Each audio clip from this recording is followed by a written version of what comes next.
Bismillahirrahmanirrahim. Assalamualaikum warahmatullahi wabarakatuh. Perkenalkan, nama saya Ayu Saprianingsih, NIM 1931041166,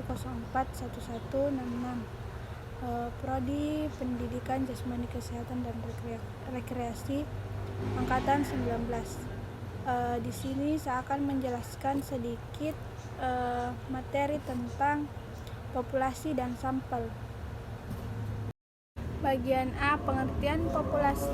Sudiono menyatakan bahwa populasi adalah wilayah generalisasi yang terdiri atas objek atau subjek yang mempunyai kuantitas dan karakteristik tertentu yang ditetapkan oleh peneliti untuk dipelajari dan kemudian ditarik kesimpulannya. Jadi populasi bukan hanya orang, tetapi juga benda-benda alam yang lain. Populasi juga bukan sekedar jumlah yang ada pada objek atau subjek yang dipelajari, tetapi meliputi seluruh karakteristik atau sifat yang dimiliki oleh objek atau subjek itu. Menurut Margono, populasi adalah seluruh data yang menjadi perhatian kita dalam suatu ruang lingkup dan waktu yang kita tentukan. Jadi populasi berhubungan dengan data, bukan manusianya. Kalau setiap manusia memberikan suatu data, maka banyaknya atau ukuran populasi akan sama dengan banyaknya manusia. Populasi adalah keseluruhan subjek penelitian. Kerlinger menyatakan bahwa populasi merupakan semua anggota kelompok orang, kejadian, atau objek yang telah dirumuskan secara jelas. Nazir menyatakan bahwa populasi adalah kumpulan dari individu dengan kualitas serta ciri-ciri yang telah ditetapkan. Kualitas atau ciri tersebut dinamakan variabel. Sebuah populasi dengan jumlah individu tertentu dinamakan populasi finit, sedangkan jika jumlah individu dalam kelompok tidak mempunyai jumlah yang tetap ataupun jumlahnya tidak terhingga, disebut populasi infinite. Misalnya jumlahnya tidak terhingga disebut misalnya jumlah petani dalam sebuah desa adalah populasi finit. Sebaliknya, jumlah pelemparan mata dadu yang terus-menerus merupakan populasi infinite. Pengertian lainnya diungkapkan oleh Nawawi Margono. Ia menyebutkan bahwa populasi adalah keseluruhan objek penelitian yang terdiri dari manusia, benda-benda, hewan, tumbuhan, gejala-gejala, nilai tes, atau peristiwa-peristiwa sebagai sumber data yang memiliki karakteristik tertentu di dalam suatu penelitian. Kaitannya dengan batasan tersebut, populasi dapat dibedakan berikut ini. Yang pertama, populasi terbatas atau populasi terhingga, yaitu populasi yang memiliki batas kuantitatif secara jelas karena memiliki karakteristik yang terbatas. Misalnya 5.000 orang guru sama SMA pada awal tahun 1985 dengan karakteristik masa kerja 2 tahun, lulusan program sastra dan lain-lain. Yang kedua, populasi tak terbatas atau populasi tak terhingga, yakni populasi yang tidak dapat ditemukan batas-batasnya sehingga tidak dapat dinyatakan dalam bentuk jumlah secara kuantitatif. Misalnya guru di kegiatan belajar satu konsep dasar populasi dan sampel Indonesia, yang berarti jumlahnya harus dihitung sejak guru pertama ada sampai sekarang dan yang akan datang. Dalam keadaan seperti itu, jumlahnya tidak dapat dihitung, hanya dapat digambarkan suatu jumlah objek secara kualitas dengan karakteristik yang bersifat umumnya, yaitu orang-orang dahulu, sekarang, dan yang akan menjadi guru. Populasi seperti ini disebut juga parameter. Selain itu, menurut Margono, populasi dapat dibedakan ke dalam hal berikut ini. Yang pertama, populasi teoritis, yakni sejumlah populasi yang batas-batasnya ditetapkan secara kualitatif.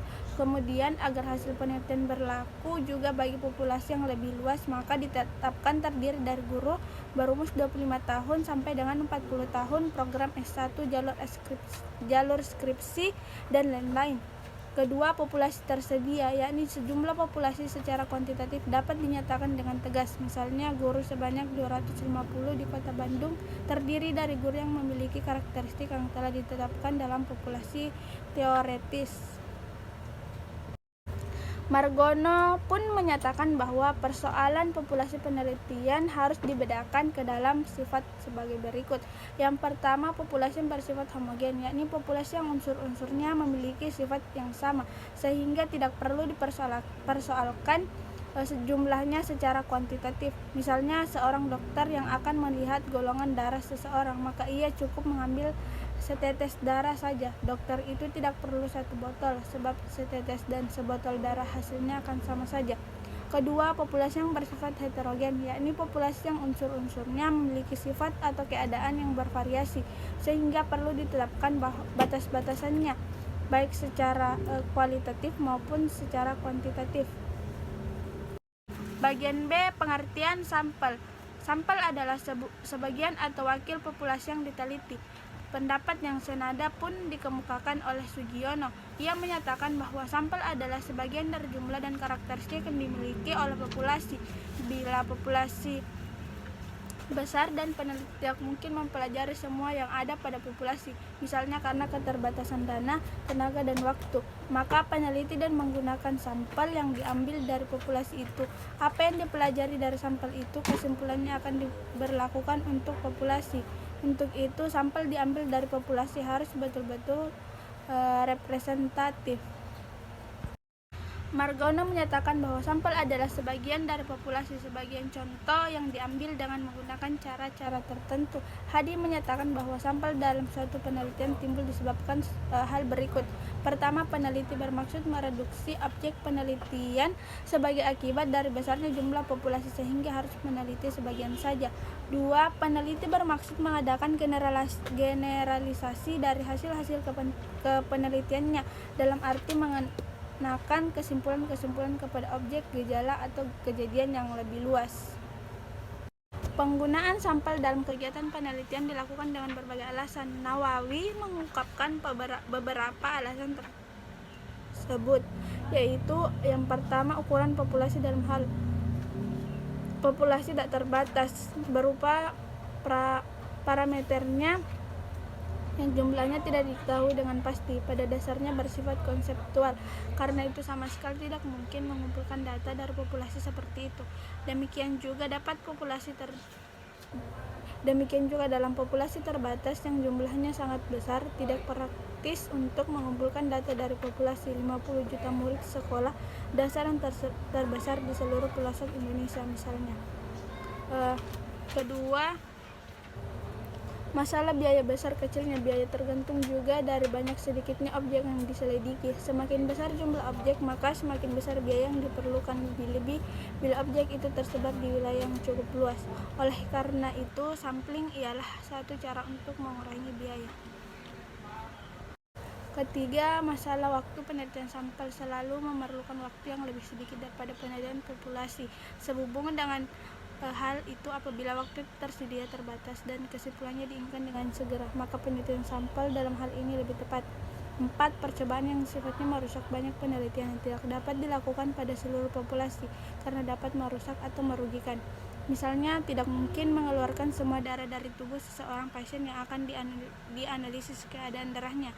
Juga tidak mungkin mencoba seluruh neon untuk diuji kekuatannya.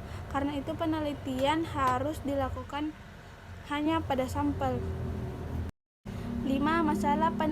Masalah ketelitian. Masalah ketelitian adalah salah satu segi yang diperlukan agar kesimpulan cukup dapat dipertanggungjawabkan. Ketelitian dalam hal ini meliputi pengumpulan, pencatatan, dan analisis data. Penelitian terhadap populasi belum tentu ketelitian terselenggara. Boleh jadi peneliti akan bosan dalam melaksanakan tugasnya. Untuk menghindari itu semua, penelitian terhadap sampel memungkinkan ketelitian dalam suatu penelitian. 6. Masalah ekonomis. Pernyataan yang harus selalu diajukan oleh seorang peneliti, apakah kegunaan dari hasil penelitian sepadan dengan biaya, waktu, dan tenaga yang telah dikeluarkan? Jika tidak, mengapa harus dilakukan penelitian? Dengan kata lain, penelitian sampel pada dasarnya akan lebih ekonomis daripada penelitian populasi. C. Teknik sampling. Teknik sampling adalah merupakan teknik pengembalian sampel. Margono menyatakan bahwa Yang dimaksud dengan teknik sampling adalah cara untuk menentukan sampel yang jumlahnya sesuai dengan ukuran sampel yang akan dijadikan sumber data sebenarnya, dengan memperhatikan sifat-sifat dan penyebaran populasi agar diperoleh sampel yang representatif untuk menentukan sampel yang akan digunakan dalam penelitian. Terdapat berbagai teknik sampling yang digunakan. Secara skematis, menurut Sugiono, teknik sampling ditunjukkan pada gambar di bawah ini. Inilah contoh gambar dari teknik sampling. Dari gambar di atas terlihat bahwa teknik sampling pada dasarnya dikelompokkan menjadi probability sampling dan non-probability sampling. Probability sampling meliputi simple random sampling, proportionate stratified random sampling, disproportionate stratified random sampling, dan area sampling. Non-probability sampling meliputi sampling sistematis, sampling kota, sampling aksidental, purpose sampling, sampling jenuh, dan snowball sampling. Itulah tadi sedikit materi yang bisa saya jelaskan. Kurang lebihnya mohon dimaafkan. Wabillahi taufiq wal hidayah. Wassalamualaikum warahmatullahi wabarakatuh.